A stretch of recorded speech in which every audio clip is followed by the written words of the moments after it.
Good morning, guys. This is my second attempt at this video, so I'm just gonna roll with it this time.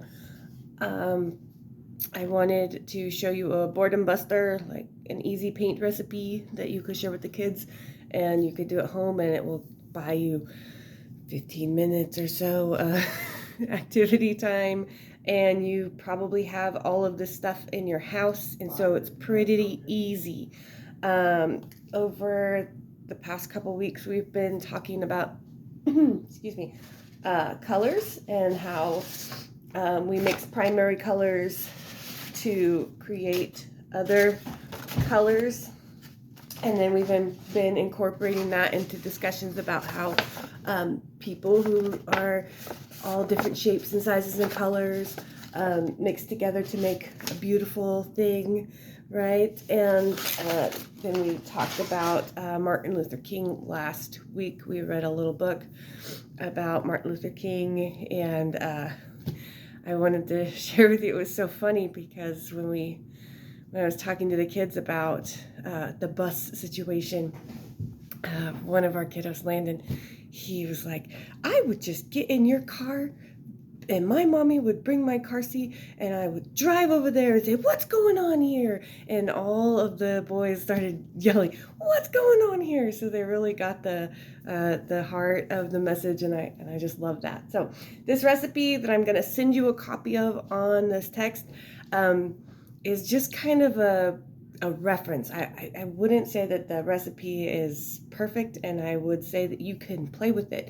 to make it fun for you. Like, I'm going to make it a little thicker than it would come out if you followed the recipe exactly that I'm going to send you. So this is a half a cup of whole wheat flour.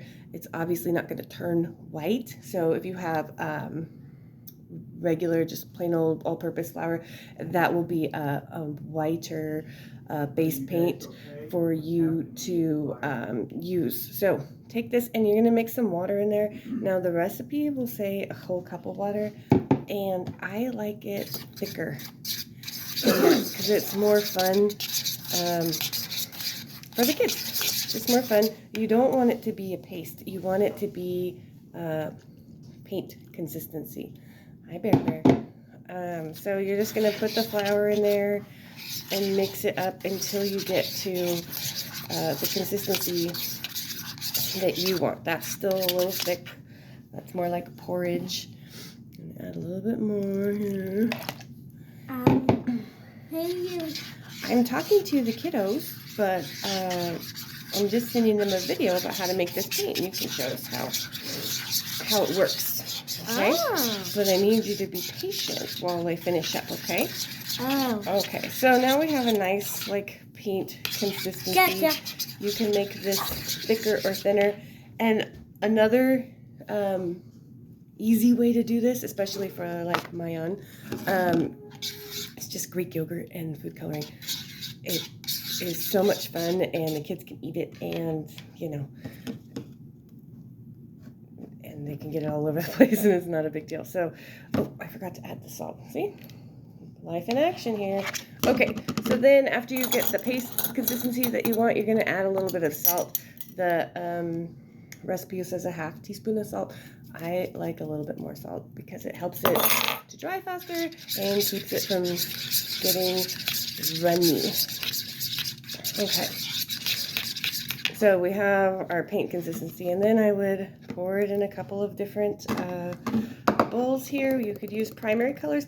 That's what we're talking about in class right now, but you're at home, so you can do whatever you want. And if you have those awesome gel type food coloring, that stuff's super cool with the white flour. But I don't have that fancy stuff, so I'm going to use a blue food coloring here. You know, same kind of thing, just mix it up to whatever brightness that you'd like. I'm going to use a red, and then I would typically use yellow if we had the white, but because this is already kind of a brownish color, I'm going to use a different different color to just kind of enhance the color of the paint. So now we have 3 colors. We have red, blue, and green. And you can take your little fork and mix it up, and voila, you have paint. And it is fun and tastes safe, and it feels cool in your fingers. Okay, and the kids can do all of this. If you pre-measure everything, they can do it all. They can just dump it in a bowl and they will have a lot of fun. Watch out for clapping flour. They really like to get their hands on the flour and clap it and make it a cloud. So be prepared for that. And then we're gonna do this project again next week for Valentine's Day, but this is just a toilet paper roll, and if you take it and you crunch down the middle of one, and then you just bend it up like that, look what you've got. You have got a little heart. And then you always wonder what to do with these broccoli rubber bands. This is what they're for. So you can wrap your toilet paper rolls up and make your hearts. That's why they make those things.